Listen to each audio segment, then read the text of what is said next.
正式的分享开始之前，我们还是做一下简单的介绍。然后，首先呢是介绍我们的 GoSIM 社区。我们的 GoSIM 社区呢是面向国内的Go语言开发者提供的一个中立的，由 Go 语言技术作为主导的，集合技术资讯、技术会议、赛事以及培训为一体的 Go 语言开发者社区。然后我们的 GoSIM 社区呢，一共有4大流量池。第一个呢是我们的 GoSIM 点 VIP，最近我们也在做整体的主站重构，这个后面会给面向大家，然后也是非常的，一是界面非常的棒，二是功能非常的完全。然后第二个呢是我们的 GoSIM 的公众号，然后我们也是在每天都会高频的推出一些优质文章啊、前沿资讯啊，来给大家做技术分享。第三个呢就是我们的区域微信群，我们目的是打造一些地区性质的微信群，用来方便各位 Gopher 之间的交流。然后第四个呢，就是我们的购极客小程序，也是另一个传播知识的平台，可以让大家更方便的看到精品专栏以及 GoSIM 社区文章。然后呢，我们有4大品牌活动，第一个呢就是 Gopher China，然后因为疫情原因呢，目前已经延迟到了12月份，然后具体的时间以及大会的内容，可以大家再关注一下。我们后续都会通过公众号和大家进行同步推送。然后第二个呢，就是我们的 Go for Meetup，也是我们的那个国内，也是相当于技术会议或者说技术分享。然后这个也是根据疫情，可能我们会转到线上去做。后面呢，Go Head 和 Go Training 呢，也是我们正在筹划的2个板块。然后有什么进展呢，也会立刻通过那个公众号的方式去和大家进行沟通。然后我们的 GoSIM 内容板块呢，主要分为4点。第一个呢，就是我们的 GoSIM 每日新闻，我们会精选一些比较硬核的技术文章来和大家做分享。第二个呢，就是我们的酷狗推荐，我们会选择一些好玩的、有趣的库来和大家做分享，然后帮助大家去扩充自己的 Go 项目积累。然后第三个呢，就是我们的每周一文，我们会志愿者团队会精选国外的技术博客，为大家提供比较准确的翻译。然后第四个呢，就是我们这个栏目，就是 Go 开源说，我们邀请各个精品开源项目的作者来为大家分享各自的设计以及整个编写框架的心路历程，也是为了希望给大家带来一些技术上的提升。然后也是欢迎大家一起加入我们社区建设也好，或者说想加入微信群的，也可以加我的微信，我给大家拉到对应的群里。然后下面呢，就介绍一下我们的合作伙伴，也就是腾源会。腾源会呢是由腾讯云成立的，然后汇聚开源项目、开源爱好者以及开源领导者的一个开放社区，致力于呢是为了帮助开源项目健康成长，开源爱好者能够交流协助，开源领导者能够更好的发挥自己的领袖价值。然后他们的目标呢，主要是一是呢凝聚社区，二是培育新的项目，三是探索在此之间的商业化。然后这个是腾源会的治理框架，感兴趣的同学也可以看一下。然后也是非常欢迎大家去关注腾源会的微信公众号以及视频号。然后本次直播呢，腾源会的视频号也会一并直播。下面呢就是介绍一下我们的金主爸爸图灵教育。然后我们这个想必大家都不陌生，而且如果说有买书需求的话，都可以去看一下这个出版社出的一些书，基本上很多都是非常非常棒的精品，以及就购语言相关的也有出了很多很多不错的书了，大家感兴趣的可以去看一下。然后下面呢就开始我们今天的正式分享。然后Metric Cube 基于 GoLang 的实现的分布式存储框架。然后下面有请张老师给我们带来本次的分享。张老师。hello hello，大家嗯，晚上好。我先您那边可以那个共享屏幕了。我共享一下我的那个 PPT。对，然后那个我们屏幕的右侧有那个提问的二维码，然后过程中如果说各位同学有那个感兴趣的问题啊，或者说想对那个导师进行提问的呀，都可以直接扫码，然后扫码提问。OK，那个嗯，我已经共享了，大家应该可以看到了。主持人帮看一下。哎，好，可以的，没问题。OK OK，那开始吧。今天给大家分享一下这个 Matrix Cube。这个是一个用 Golang 实现的一个分布式的存储框架。我今天先自我介绍一下。我叫张旭，然后呢列了一些这个 GitHub 我的这个账号是什么。我前些年写过一个这个应该是国内第一个 Go 开源的这个 API 网关，叫 Man8。然后最近几年都是一直在做这个分布式相关的工作，主要在做这个呃MatrixCube 啊，然后共识啊相关的一些工作。然后右边是我的微信，大家可以加一下，回头有什么分布式相关的技术，大家可以沟通交流一下。目前我就职于矩阵起源，这个先念一段广告了。我们公司叫矩阵起源，我们希望专注于数字世界提供一个强大的数据操作系统，帮助企业和用户简单敏捷的拥抱数据的价值。我们公司在2021年成立，然后主要的产品就是 Matrix One，大家可以看到 Matrix One 和 Matrix Cube，这个命名很像，那其实都是一个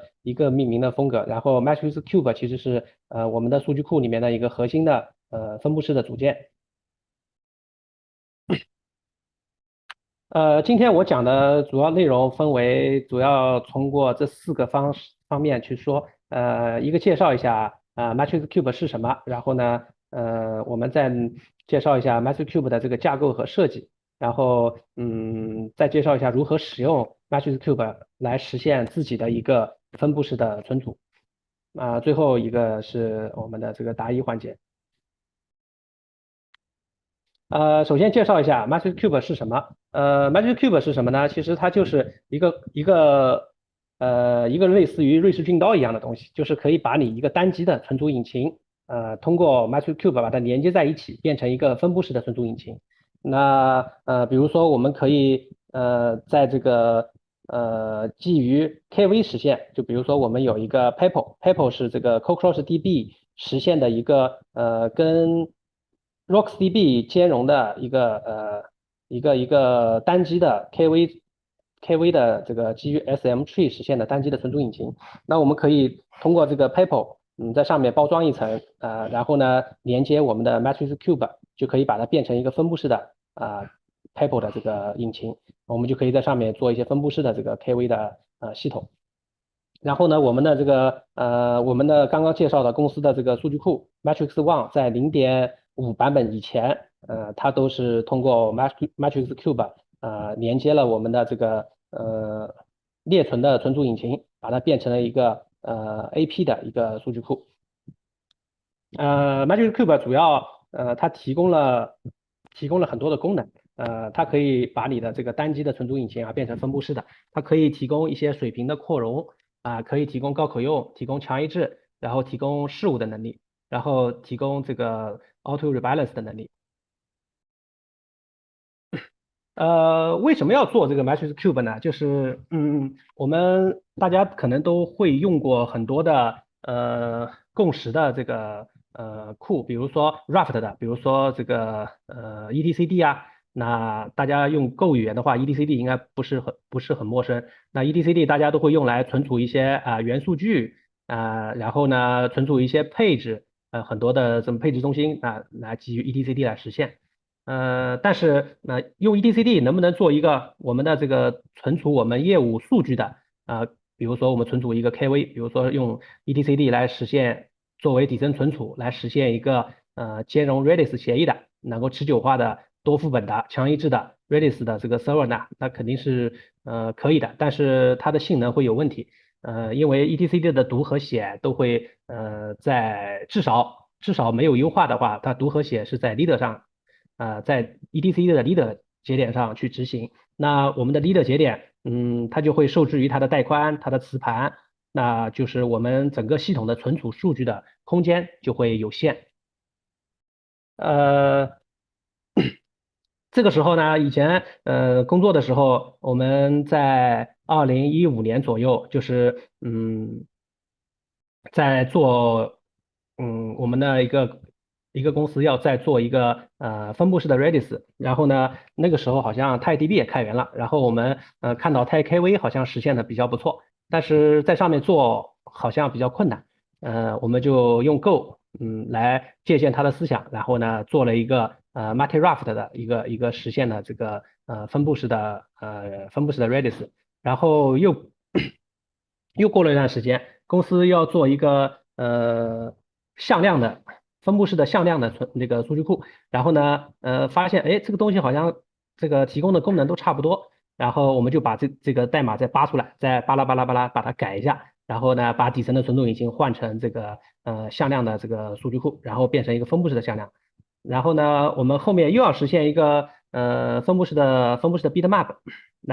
来存储一些业务的一些数据，比如说一些人群画像啊一些相关的数据。然后呢，我们要做一个分布式的，然后我们又把这个代码拿过来，把它改一改，然后呢又变成了一个这个分布式的这个 bitmap 这个服务。然后到 Matrix One 的时候，我们发现这个可以把做过的一些事情，把它变成一个库，就是我们的 Matrix Cube。那这个库就可以把我们之前所有的分布式相关的这个能力都把它聚合在这个库里面。那我们用这个库开发的时候，就可以很简单的专注于我们单机的这个存储的这个逻辑，定义好我们的 API 和这个数据的存储格式，然后就可以通过 Cube 把它变成一个分布式的存储引擎。下面我们讲一下这个 Matrix Cube 的架构设计。既然它是一个分布式的，所以我们就一定会对这个数据进行分片。那所以说，我们先看一下 Matrix Cube 中的一些核心的概念。我们整个系统当中，存储了很多很多的数据。那这个数据，我们会把它切成很多的片。每一个片我们称之为一个 shard。一个 shard 会管理一定的数据范围。这个 shard 的分片方式可以是基于 range 的分片方式，或者基于哈希的分片方式。所有系统中所有的 shard 管理的数据合起来就是一个业务系统所有的全量的数据。shard 和 shard 之间它是连续的，它不会有空洞。我们看到这张图，我们看到这个整个的业务数据我们的 key space 有很长，然后我们把这个 key space 把它切分一下。切分成4个shard。最左边的一个shard它管理了一个负无穷大到K1这个数据范围的这个数据，然后这个shard 2管理了 K1 到 K2之间的数据，那shard 3管理了 K2 到 K3的数据，shard 4是 K3 到正无穷大的数据。那这个shard它会一直在运行，当它管理的这个数据越来越大的时候，那为了提升我们的这个系统的性能，那我们后面也会说到，这个shard它会进行分裂，它会找到一个合适的分裂的位置，那把一个shard变成2个shard，然后系统一直不停的分裂下去。我们解决了这个shard的数据的这个分片问题。那为了保证这个数据的高可用，那我们这个数据会存成多份一个shard管理的数据它会在多个地方存储。那每一个存储的这个副本我们叫它 replica。一个shard它就会有3个 replica。每一个 replica 存储的数据都是一样的。解决了这个数据的这个高可用问题，那我们就要解决数据的一致性的问题。那我们读写数据要提供强一致性的能力，那所以我们引入了一个我们需要一个共识的协议。那我们选择了一个 Raft 的共识协议。我们一个shard里面所有的 replica 组成了我们的 Raft group。那么一个 Raft group 里面包含了3个 replica，每个 replica 都有相同的这个数据，然后它会选出一个 leader，leader 进行一些Raft 的这个数据的复制。整个 Matrix 集群当中，它会存在非常多的shard，它会组成很多个 Raft group，每一个 Raft group 的这个读写它都是这个隔离的，都是可以并行的。所以它跟 etcd 的区别就是说etcd 它所有的数据它都要到 etcd 的 leader 节点去处理。那 Matrix Cube 是根据数据所在的分片，它去访问这个分片的 leader 节点去处理。下面就是我们把我们的数据分成了很多的shard，很多的每个shard会有多个 replica。然后呢，我们就提出了一个 store 的概念。store 就是一个进程，一个进程里面它可以运行很多的shard的副本。那我们可以看这张图，我们有3个 store，store 1、store 2、store 3。里面我们整个系统当中有3个shard，每个 shard 它会有3个副本分别运行在3个 store 上，然后呢，每个 shard 在3个 store 上的这个副本组成了3个 raft group，然后每个 raft group 都有一个 leader 节点，然后对外提供读写服务。store 呢，它会管理我们在 store 当中运行的这个 replica，它会接收到Matrix Cube 中这个调度组件给它发送的一些调度命令，它会把这个shard的副本在我们的 store 中间移动，然后来看看有没有比如说某一个节点挂掉了，比如说 store 一 down 掉了，它会发现，哎，这个时候某一个shard它少了一个副本。然后呢，调度器就会发现，这个下的少了副本了，然后它就会告诉这个对应的 store，告诉你，就是说你现在所管理的这个副本少了一个，你需要在某一个地方把它再建立起来，这个就是 store 它会响应我们调度器的指令，来实现这个下的修复，它还可以让这个下的在我们下的 replica 在每一个 store 之间去移动，那就会去做我们的数据的搬迁，然后来达到我们数据存储的这个平衡，或者让我们的 leader 在这个 store 中间去搬迁，然后让我们的流量更加均衡。那比如说我们现在的这个store 一上面，它如果说三个 raft group 的 leader 都在 store 一节点上，那这个时候所有的流量都会打到 store 一节点，那这个 store 一节点就会成为一个瓶颈，store 二和 store 三收不到流量。那这个时候它就会store 就会把这个 leader 把它切换到转移到 store 二和 store 三上面，最终达成一个平衡。到现在为止，我们讲了这个 Matrix Cube 中核心的几个概念，一个是 shard，一个是 replica，一个是 store，这是 Matrix Cube 中3个最核心的概念。下面我们看一下这个整体的这个 Matrix Cube 的架构图。在这张图上我们可以看到，Matrix Cube 内部会分为很多的组件。我们刚刚讲了 store，然后讲了这个 shard，讲了 replica。然后呢，我们对外访问的时候，它有一层，在每一个 store 节点上都会运行一个下的 proxy 和它的这个本地路由，来提供这个读写的入口。那所以说，我们这个因为本身 Matrix Cube 是一个 library，那这个 library 的使用者他就可以通过这个通过我们的这个下的 proxy 来访问我们对应的这个数据的这个 leader。那所以说，我们现在这个 shard proxy 提供了一个能力，就是说我们可以访问任何一个节点，都可以读或者写我们需要的这个数据。那所有的这个路由和错误重试都会给这个 shard proxy 来处理。最下面一个绿色的这个我们的这个 profit 模块就是一个我们的这个调度中心调度节点。调度节点它会去观测整个集群的状态，去修复我们的副本。去平衡我们的这个数据，去平衡我们的流量。下面就是我会简单的给大家讲一讲Cube 当中所有的模块大概是怎么工作的。首先讲到我们的这个 Profit 是整个 Matrix Cube 的大脑，其实它和TiDB 的 PD 的职责很像，但是我们实现的没有 PD 那么复杂。我们的这个 Profit 它是负责整个 Matrix Cube 集群的调度的，它会定期的去收集一些信息，它会收集说我当前集群当中我现在有多少个 store 在运行，以及每个 store 里面它运行了哪些下的副本，它会收集到这些信息，然后呢，它就去根据这些信息去看一下，我现在有没有副本需要去修复，我现在的这个数据分布是不是均衡的。所有的这个数据的原信息的变更也会通过 Profit 去通知到所有的这个下的 proxy 上面的这个路由模块。那每一个下的 proxy 都会具备一个全局的路由来提供我们的这个数据读写的入口。我们看一下什么是 Profit 的节点啊？我们刚刚说了，系统当中我们把所有的数据都分片了。那系统当中存在很多的下的，那现在我们整个 Matrix Cube 当中会有一个特殊的下的，这个特殊的下的它会形成一个特殊的 raft group。这个 raft group 呢，它会用来存储整个 Matrix Cube 的元数据就比如说哪些是 Matrix Cube 的元数据呢？就是我有哪些 store，我有哪些下的，每个下的 replica 是什么样子的，是在哪一个 store 上运行的，这些数据都会存储在这个特殊的这个 Raft Group 里面。然后呢，我们会使用这个特殊的 Raft Group 来选出的这个 leader 作为我们的调度的主节点，调度的主节点就会拥有一个全局的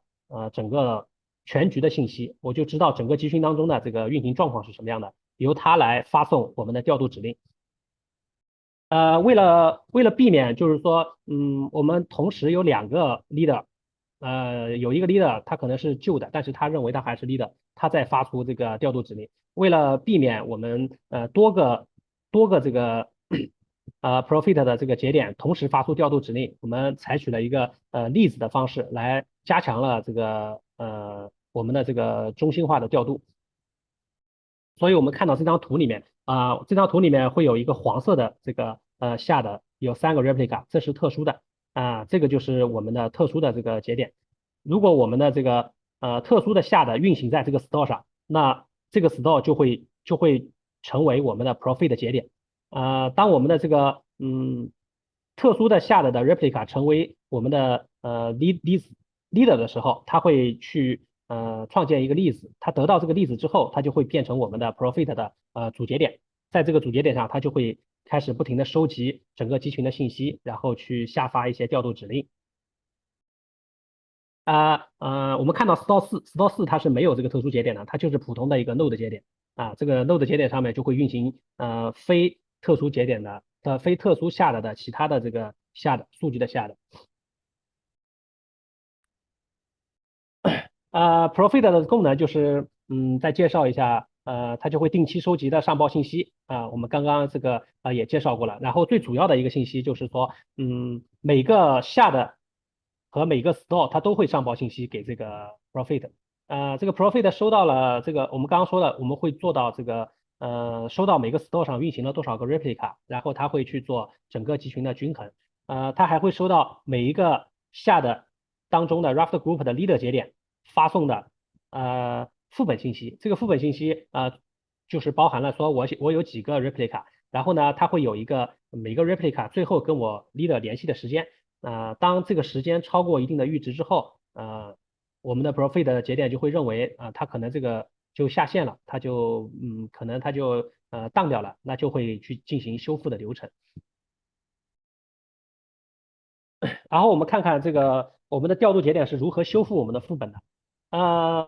在我们的配置当中，我们会配置一个说，我希望我集群当中每一个下的它会运行多少个副本。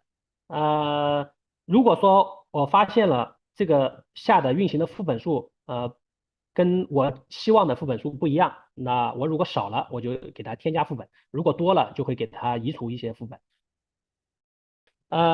所以说我们的 Profit 具备了我们的下的修复的能力，而我们的 Profit 自己所依赖的这个特殊的下的，它也是一个下的，所以说Profit 具备一个自我修复的能力，也就是当我这个 Profit 自己的这个下的节点下的这个 replica 当掉了，它也会自己修复自己除非比如说很不幸你Profit 它三个 replica 所在的这个3个节点同时挂了2台，那就不能工作了。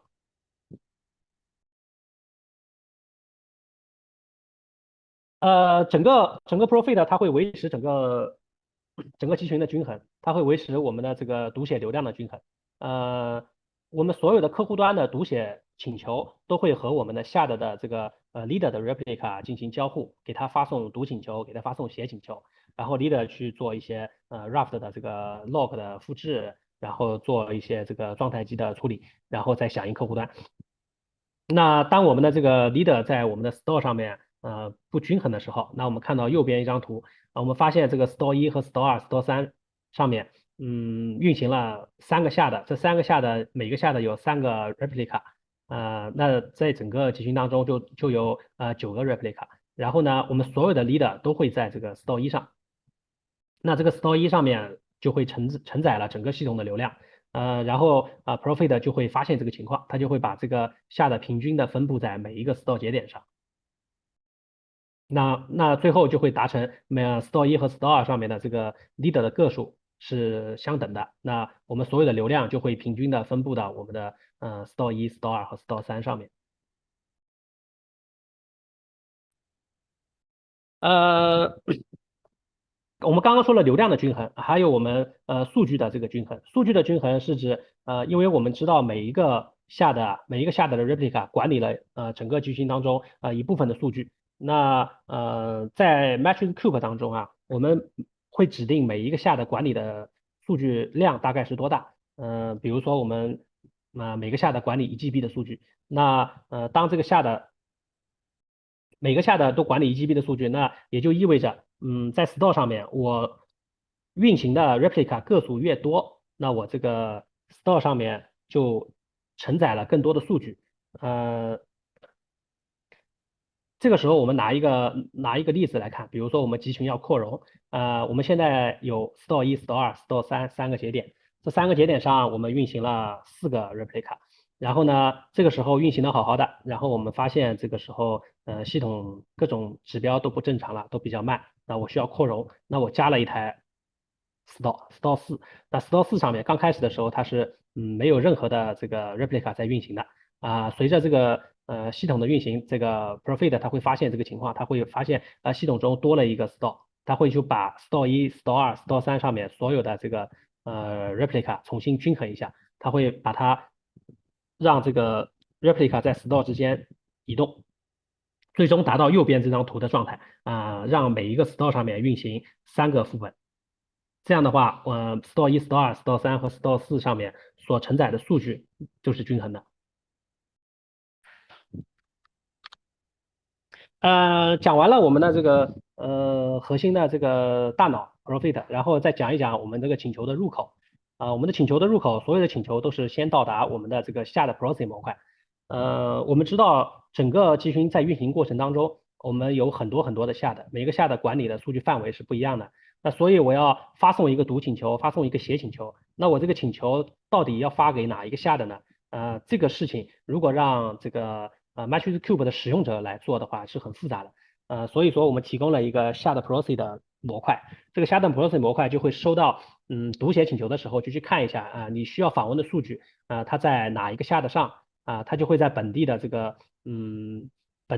路由表里面去找一下，哎，这个数据这个请求应该发送给哪一个 Shard，然后再看一看这个 Shard 的这个 leader 节点在哪一个 store 上面，然后这个时候它就会把这个请求发送过去。当我们的这个集群的这个元信息发生变更的时候比如说我们的这个leader 发生了切换，leader 发生了变化，某一个这个下的发生了转移这个时候它就会得到下的 process 它会订阅这个Profit 的元数据变更的这个事件，来得到最新的这个变更事件来更新本地路由。当我得到一个最新的路由的时候我把这个请求发过去，它也有可能是一个错误的，因为可能我把这个请求发出去之后，我再得到了这个leader 的变更，那这个时候其实是没有关系的，它会在内部进行一些重试，因为当我一个 replica 收到了一个请求，我发现自己不是一个正确的 replica，那比如说我现在不是一个 leader，它就会回一个错误消息给这个 Shard Process 模块。Shard Process 模块收到这个错误消息之后呢，它就会根据这个错误消息的详细信息，它就会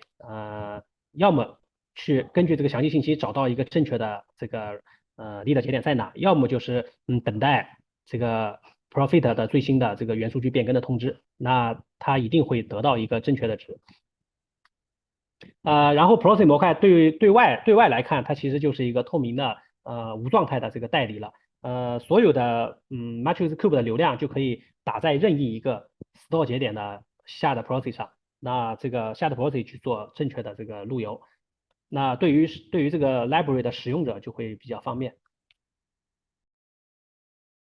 我们刚刚说，下的它不停的去得到我们的这个不停的去处理我们的写请求，那下的所管理的数据它会越来越多，越来越多。那这个时候我们的下的就会进行分裂，它这个分裂的时候，它就是由这个我们的下的leader 节点，它会定期的，它会去触发一下我们的一个任务，去看一看我这个当前的下的管理的数据大概是多大了，然后看一看和我最大的这个管理数据，是不是快要到了？快要到的时候，它就会启动一个真正的这个任务，它就会去底层的磁盘上面，底层的这个数据存储上面，它去看一下属于我这个下的管理的数据大概有多大。如果超过了，那它就会找到一个合适的分裂点，把一个下的把它分裂成两个下的。这个时候分裂其实它不会去分裂我们的数据，它只是分裂这个下的原信息。所以分裂完了之后，一个 store 上面它会从一个下的变为两个下的，然后呢，它的数据还是在这里的。随后随着这个下的分裂越来越多，那某一个 store 上面的这个store 上面运行的 replica 也会越来越多。那Profit 模块就会发现整个系统不均衡，然后它再去我们移动我们的下的，让整个集群变得均衡。但是我们的这个特殊的下的，就是 Profit 依赖的这个特殊下的，它不会分裂，它永远只有一个。这个就是为了保证我们的分裂一致性，它也是通过我们的 raft log 来实现的。分裂的时候它会记一条 raft log，然后每一个这个 replica 这个执行这个 log 的时候，就会把当前的这个 replica 从一个变为两个。这个是我们整个集群的分裂。那我们有了分裂之后，我们的这个集群理论上就可以无限的去扩容我们的这个水平扩容我们的集群。那我们加一台机器，然后呢，我们的这个 replica 就会有一部分 replica 移动到新的机器上来，发现这个流量更大了，这个数据更大了，然后我再加一些机器，那我们的这个随着机器越来越多，每个机器上运行的 replica 越来越少，那最终会达到一个无限水平扩容的能力。上面讲了我们一些组件，重要的组件，然后我们再讲一讲我们 multi-raft 的一些设计。我们知道整个使用过 etcd 这个 raft 库的都知道，etcd 在单个 raft 实现的时候，每一个 replica 之间它都会建立一个链接来发送我们的这个raft 消息。在我们的 multi-raft 的场景下，那每一个 store 上面都会有很多的 replica。每一个 replica 都是一个 raft group 的一个成员。那假设在这张图里面，我们看到有三个 store，三个 store 里面运行了 n 个 replica，每个 replica 都会建立一个连接，那这个连接会非常非常多。随着我们的下的个数越来越多，我们的这个连接会越来越多。那所以直接使用 raft etcd 库 etcd 的 raft 库的话，那就意味着我们每个 store 上面的 TCP 连接就会爆炸，太多了。因为每个下的 replica 之间会两键连，这是我们要处理的第一个这个 multi-raft 的问题，所以我们在这个基础上去做了一些链接共享，我们去在 etcd 的这个原始的 raft message 上面包装了一层multi-raft message，它会记录一些消息，就是说记录一些字段，说我这个消息是从哪里来的。就是消息来自于哪一个 replica，发送给哪一个 replica，我这个消息是属于哪一个下的，然后还有一个就是原始的这个 raft message。当我们有了这个抽象之后我们整个的这个消息的这个raft 的通信就会限制在store 和 store 之间，也就是说我们只会在 store 和 store 之间两键连，那就避免了在 replica 和 replica 之间两键连。当我一个 store 收到了一个 multi-raft 的消息之后，那就会拿到这个下的和他希望发送给哪一个 replica 的信息，然后在我这个 store 上面搜索一下我 store 管理的这个 replica，然后再把这个里面的原始的 etcd 的 raft message 传递给etcd 的库来驱动我们的raft，这样的话我们就解决了这个链接的问题。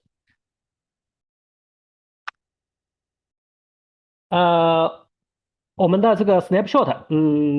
当我们的这个 snapshot 也是比较关键的一个点。在原始的这个raft 的在原始 etcd 的这个 raft 实现里面它的这个 snapshot 的消息snapshot 它可能会放在这个 raft 消息里面发送过去。那这个 raft 消息里面就包含了我当前整个状态机整个数据。整个状态机的数据和包含了我整个raft 的这个当前这个 snapshot 的原信息，比如说我在这个 snapshot 是在哪一个是在哪一个 log index 上的，是在哪一个 term 上的，会把这个 raft 的一些信息把它放到这个 snapshot 和我们的这个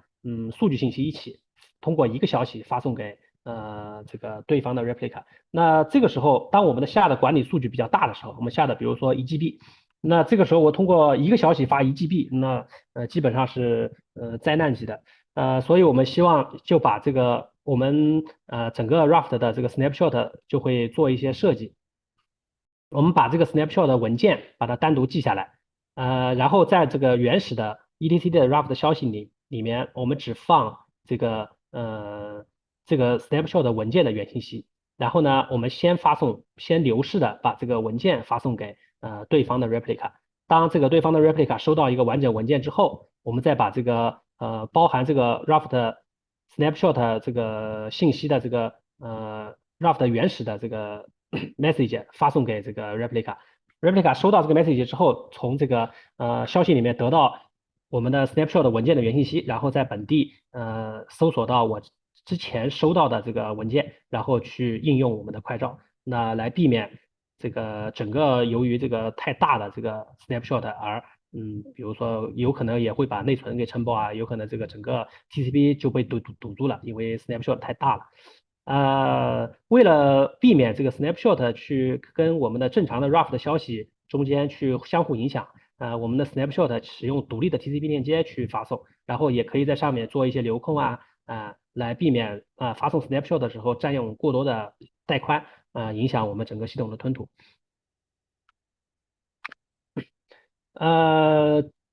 整个我们的multi-raft 的改进主要就这2点。后面我们再讲一讲整个这个单组 raft 的设计。我们单组 raft 的设计，我们使用这个 PEPL 来存储我们的 raft log。raft 的这个 log 是需要存储的，那我们就用一个 KV 的方式来存储我们的 log。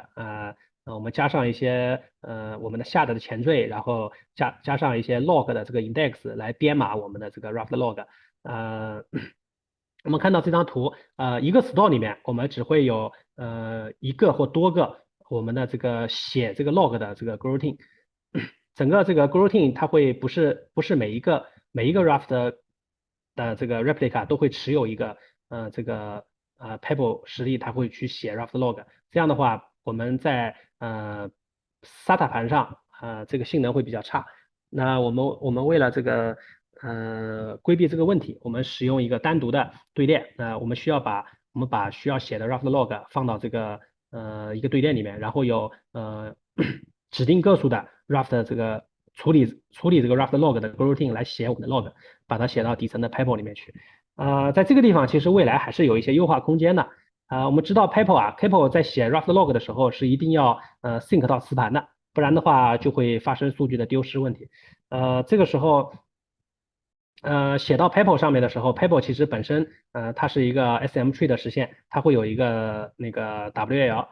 write head log，write head log 写一遍，然后再写一个write head log 的作用其实跟 Raft log 的作用是一样的，那其实是一个数据写了2份。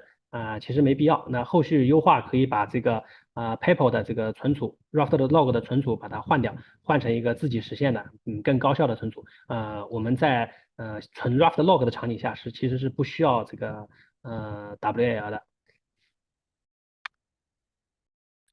我们整个 Raft 的这个现成模型是这样子的主要有一个 Raft 事件的驱动，我们使用每一个 Raft 的 group 在每一个 store 上面会运行一个我们的这个 Raft 的 group 的 replica， 这个 replica 它会有一个独立的携程去驱动我们的 Raft 事件然后有一个单独的携程去应用我们的 Raft log 去把我们的 Raft log 里面的我们的写命令把它应用到我们的状态机里面。这样的话，整个我们的 Raft 的驱动就是每一个 Raft group 它都是一个单携程的跑然后呢，为了避免我一个 store 上面运行过多的 Raft group 来运行了过多的这个我们的驱动 Raft 事件的携程和 apply Raft log 的携程。那我们现在在一个store 上面有2个携程组，一个携程组负责当前 store 上面所有的 replica 去驱动我们的这个 Raft 携程，去驱动我们的Raft 消息。假设我们现在有100个 replica，那我有10个这个携程来驱动 Raft 的事件，那这100个replica 就会共用这10个携程，然后这个携程池会保证，我不会同时在2个携程上运行同一个 Raft group 的消息。这个整个是我们的这个 Raft 的事件驱动和我们的 apply Raft log 的这个线程模型。整个线程模型里面，它可以看到，我们可以看到这张图。它在这个整个驱动 Raft 的事件里面，它会做很多事情。它比如说我收到了一个 Raft 的消息，我就去驱动我们的 Raft。我收到了一个心跳。我收到了一个这个分裂的 task。我收到了一个这个 compact 的消息。然后我们存储我们的 Raft log，去发送我们的 Raft message，去执行我们的 read，去 apply 我们的 log，这些事情都是在我们的这个事件驱动的这个携程里面处理的。讲完了前面的一些东西之后，最主要的就是我们看我们的状态机了。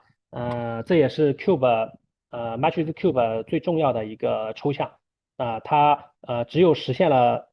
这个 data storage 之后，我们就可以把一个单一的存储引擎变成一个分布式的存储引擎。在这个单一的存储引擎里面，我只要实现了我们 data story 的抽象，那我就可以跟这个 Matrix Cube 对接了。那这个单机存储引擎的这个抽象，它主要包含了几件事情，需要做几件事情。需要定义我们的这个读写请求长成什么样子，也就是说，我们需要实现一个我们的这个存储引擎，然后呢，我们定义好我们怎么跟我们的客户端进行读和写，我们的 API 长成什么样子。然后我们要管理我们的这个persistent 的 log index。我们后面会说什么是 persistent 的 log index。我们去管理我们的这个下的元数据，下的元数据是要存储在我们的 data storage 上的。就是我们当前的这个store。这个 store 上面我们运行了哪些运行了哪些这个下的 replica， 这些信息是要存储在我们的单机存储引擎里面的。我们还要去做我们的这个下的分裂。就是说我们的单机上面去跑了很多的下的，那这个下的时候，我们需要去做我们的这个数据的分裂，然后我们还要去管理我们下的这个快照，我们去打我们的快照和应用我们的快照，这是我们单机存储引擎的一些职责。单机存储引擎，我们首先要自定义我们的读写请求。这个是我们整个一个写流程的这个一个写操作的流程。首先我们的一个请求里面会包含几个东西，一个就是说我们写哪一个数据。我们看到这个图上面最左边我们有一个 request， 这个 request 里面包含了一个 key， 就是我要写哪一个数据。然后就是 custom type 是指我这条 request 是什么类型的 request， 我是一个set 还是一个这个delete 还是一个 update。然后这个 command 就是我的这个具体的 request 的内容。这是我们构成的我们的一个状态集读写的一个请求。然后呢，我们有一个 read context，read context 就会把这个请求和这个请求是属于哪一个下的，把它包装在这个 read context 里面。这个是 read 请求，我们刚刚前面是说的 write 请求。read 和 write 之间的区别就是，read 它不需要去和 raft log 关联。read 它是没有 raft log 的。所以这个对于 write 请求来说，我们除了这个request 对象之外，我们还需要去看看这个 request 是发生在哪一个 raft log index 上的，然后还有一个 write batch。这个 write batch 的作用，我们看右边这张图就可以知道了。如果说我们每一个请求发过来，我要单独处理一下，然后把它写到本地磁盘当中去，然后我再来一个请求，我再把它写到本地磁盘当中去，那这个时候我们的性能是比较低下的。那整个由于我们这个 Matrix Cube 的这个异步去执行我们的 Raft log，它会去合并批处理一些 Raft log，比如说我要去我这个时候我得到了一个携程，我们刚刚前面说的，我们得到了一个异步驱动的我们去 apply 我们 log 的携程，这个携程上面它会看一下我当前有多少 log 我需要去执行，那我先把这些 log 都可以批处理起来，就是说我们的存储引擎里面，我们单机存储引擎里面会收到一批的请求，这一批的请求写完了之后，放到一个 write batch 里面，然后一次性的把它写到磁盘当中去，来提升我们的吞吐量。所以右边的一张图其实就是我们的这个Raft 事件收到了，说我哪些 log 已经被 committed 了，然后呢，这个时候我们的异步的这个 apply 的 task 它就会收到这个请求，它就会得到一个 Raft log 的 batch，然后它就会创建一个write batch，然后就去不停的执行这些 Raft log，这些 Raft log 执行的时候都会把数据写到这个 write batch 里面去，然后最终去调用存储引擎的write。去把这个 write batch 一次性的写到底层存储引擎当中去，这样的话来提升我们的这个写入的吞吐量，这个介绍了我们的这个状态集里面 data storage 需要实现的自定义的读写请求是什么样子的。然后再看一下，我们需要管理一些 persistent 的 log index。整个 Raft log 里面它会有3个水位，一个水位是指我现在的 log 已经在哪一个 index 上 committed 了。一个 index 是指说我哪些 log 已经被执行了。我们可以看右边这张图，有 log1、log2 一直到 log7，我当前系统当中有这7个 log，然后呢，我的这个log6已经被 committed 了。然后呢，我这个时候我可能已经执行到 log4了，然后呢，但是我执行到 log4，我们知道这个做了一个优化，我们知道我们所有的这个磁盘去写数据的时候，我可能只放到我们的这个mem table 里面去，或者放到我们的这个内存里面去。那我写完了，我可能我不需要去刷盘，我写完了之后，我就告诉这个 Cube 说我这次 Raft log 已经写完了。Raft log 就会记录说我已经 apply 到哪个 index 了。那其实这个时候如果系统一重启，那在内存当中的值并没有刷到磁盘里面去，但是apply 的这个 Raft log 已经向前推进了。这个时候重启了之后数据就丢了。那所以说我们会有一个 persistent 的 index，就是我们实现我们的单机存储的时候，我们把这个 log 去执行的时候，把这个数据我写到我的磁盘，写到这个内存里面去，我不直接写磁盘。然后呢，我积累很长很长的时间，然后呢，我再一次性的把这个数据刷到磁盘里面去。然后我把刷到磁盘里面的去的时候，我就要去记录一个东西就记录一个 persistent 的 log index。就是我们看这个 log2 这个对应的这个 index，它就会被记录到磁盘里面去。然后在 Matrix Cube 启动的时候，它会得到说，哎，我上一次已经 apply 到4了。然后呢，我去问一下这个data storage 说，你现在落盘的这个 Raft log 是多少了？然后呢，这个本子一存储引擎告诉他我是2。这个2之前的数据已经落到磁盘了，那这个时候再重启的时候，它就会把2到4这部分的 log 重新再执行一遍。那当这个优化的话，当我们的这个节点没有被重启的时候，那这个写入性能是相当好的。那因为大部分的时间这个数据都是写到内存里面去，然后写到内存的 memo table 满了之后再刷下去，那这样的话这个性能会比较好。重启的时候它就会在回放的时候会有一定的代价。这个就是我们本地的这个单机存储引擎需要管理的 persistent 的 log index。这个主要就是用来我们提升我们的写性能的。状态机还会去管理一些下的元数据，那就是说我们现在这个 data storage 上面，管理了哪些下的，这些下的元数据是什么，是要有一个地方存储的。那这个存储也需要存储在我们的 data storage 当中。当我们的下的去分裂的时候，replica 在 store 之间移动也会修改这些元数据，也要去提供这些元数据的修改接口。分裂。状态机也要去处理我们的下的分裂下的分裂就是说，我现在这个状态机这个 data storage 里面管理了10个下的，这个时候由于这个下的数据越来越多，它变成了20个下的。那这个时候怎么从一个下的变为2个下的呢？这个 data storage 需要是本地存储引擎需要去因为数据是存储在这个本地的存储引擎当中的存储引擎知道这个数据是怎么分裂的，哪部分数据是属于哪一个下的，哪部分数据是属于另外一个下的，那去执行一些下的分裂，这些逻辑都是要单机存储引擎去执行的。这个还要单纯存储引擎，除了这个元数据管理之外，还有一个 snapshot 的管理。snapshot 就是说，当我一个副本上来之后，发现它的这个 raft log 已经没有了，那我需要给它发送一个 snapshot，那我就需要把当前的这个状态机里面的数据把它保存下来。这个状态机就是我们的 data storage。我们看这张图，store 一上面它一个 replica。我现在只有100到200号的日志，那100号之前的日志我已经被清掉了。那我一个 store 上来之后，我希望得到30号日志以后的这个日志来追我们的这个 raft log，然后 leader 发现，它30号日志已经没有了，我最少的就是100号，那没办法，这个时候就只能给他发一个 snapshot。那发 snapshot 的时候，这个 replica cube 就会调用这个 data storage，说，你需要在这个 raft log 是200的这个时候创建一个这个 snapshot，把这个当前的你这个下的管理的数据打一个 snapshot 出来，写到一个本地磁盘上，然后呢，我们的这个 Matrix Cube 就会把这个磁盘里面的数据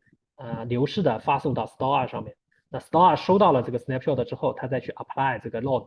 apply 这个 raft snapshot，apply 完了之后，那 Store 一和 Store 上面管理的数据就是一样的了。所以这个我们的 data storage 就要具备2个能力，一个是create 我们的 snapshot，一个是 apply 我们的 snapshot。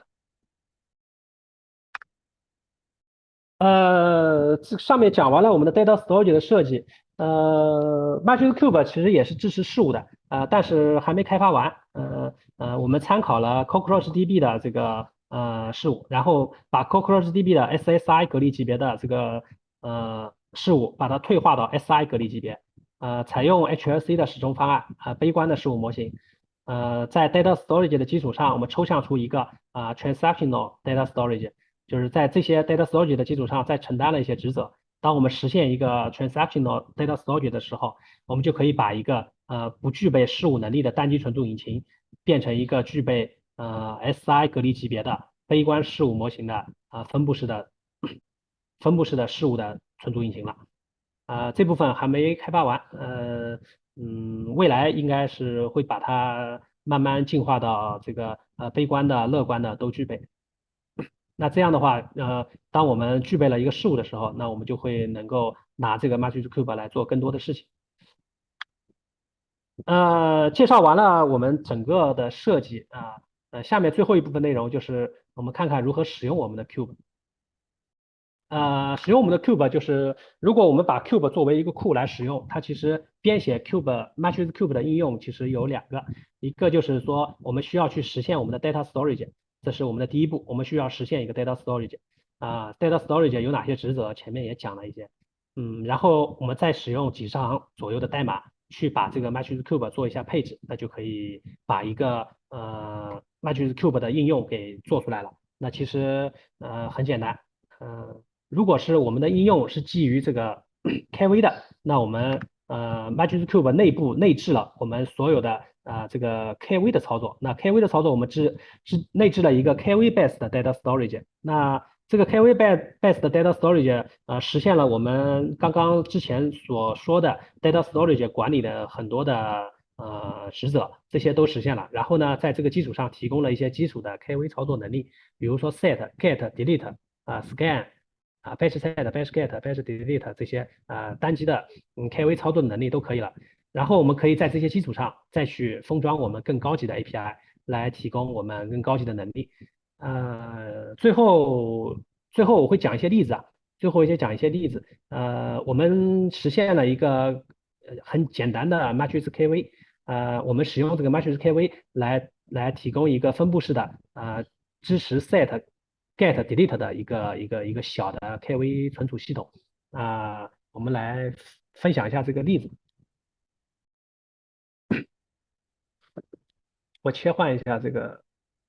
共享。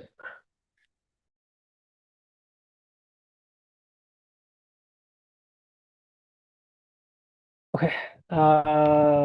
这个是我们的Matrix KV。然后呢，我们先看一下这个例子。我们先用这个 Docker Compose 启动启动一个4个节点的集群。我们可以看到这个，我们启动了4个节点，每一个节点上面有一个访问的 API，它用来访问我们的 set、get 和 delete 命令。那这个时候，当我们的系统启动了之后，我们就可以用一些简单的命令查询一下。我们比如说在第零号节点，我们看一下这个当前节点上面有哪些原信息。我们可以看到，这个第零号节点上面它是一个 store，我们 store ID 是3，然后呢，里面我们整个系统当中跑了很多的下的，每个下的 ID 是什么 replica ID，有哪些 replica 这些都是有的。那我们看到这个1号节点上面也有，2号节点上面也有一些，3号节点上面也有一些，大致是均衡的。由于这个本地磁盘上面可能只有一个磁盘，所以它不是很均衡，但是目前看应该还可以。我们可以看到每个 store 上面都有一些这个 replica。当我们把我们可以看到这个，我们再看一下修复，我们可以把这个一个节点停掉，我们把这个3节点停掉，然后看一下这个3节点的这个下的会不会被转移走。我们可以看到0号节点、1号节点、2号节点都有一些这个下的，0号节点和1号节点有2个下的，2号节点有一个，3号节点有一个。我们把这个0号节点给删了。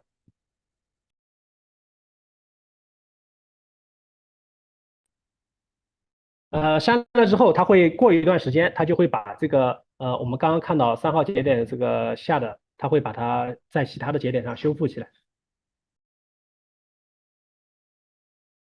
这个时候看3号节点，零号节点挂了。我们刚刚把0号节点删了，刚刚删错了，删了一个0号节点。我们可以看1、2、3号节点会把0号节点所有的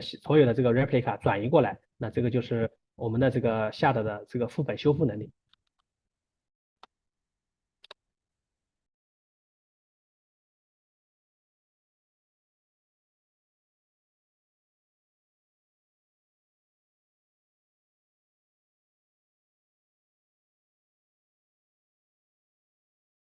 呃，看一下下的3的0号节点。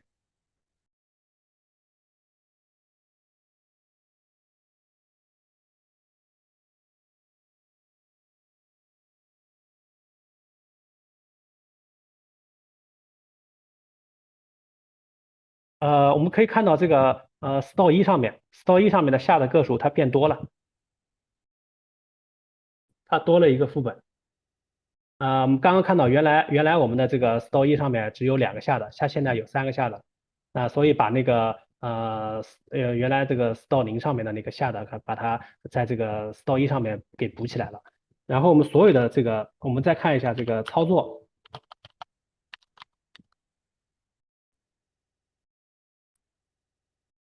我们可以在任意的节点上去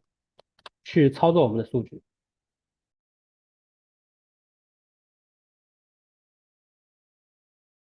哎，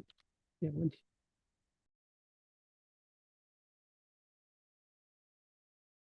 哎呀，这个例子是我下午这个改了一下，可能有点问题。这个回头大家可以在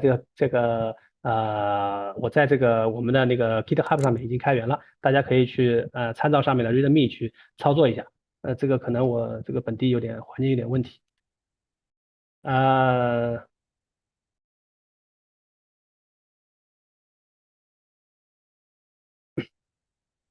呃最后这个就是，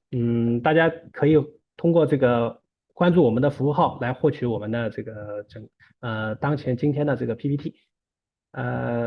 有什么问题吗？那个老师，咱们在群里面发了一个收集问题的链接，您可以看一下。我来看一下。对。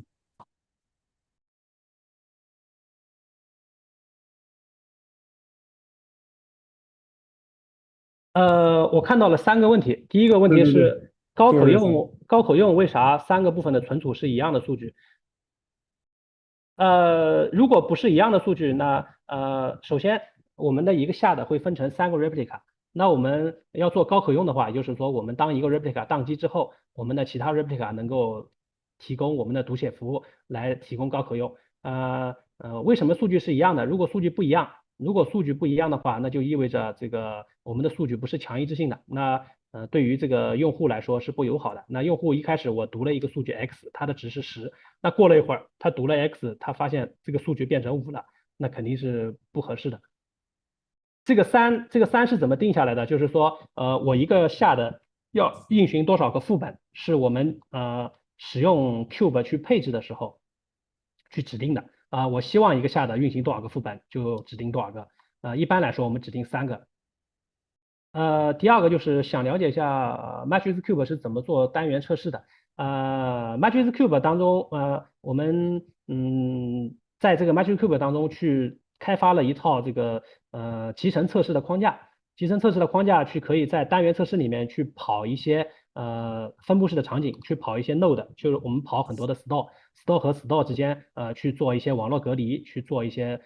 这个正确性的验证。然后呢，我们还这个开发了一套 Chaos Engineer，就是这个混沌测试的这个工程，然后来测试 Matrix Cube。这个混沌测试的这个工程也是开源的。通过哈希的方式，当产生新的下的是通过一致性哈希保证？不是的，通过哈希的方式是指，我们有访问一个 key， 这个 key 通过一定的哈希方式，通过一定的哈希把它哈希到一个 int 型的值，当这个值落到哪一个下的管理数据范围当中的时候，我就去访问这个下的，是这样的。行，那个还有我看一下。哦，对，我发现那个有人在问说，像如果说场景是存储比较少量的信息，那还推荐使用 Matrix 类似的这种不需要，如果是很少量的信息，我觉得 etcd 就足够了。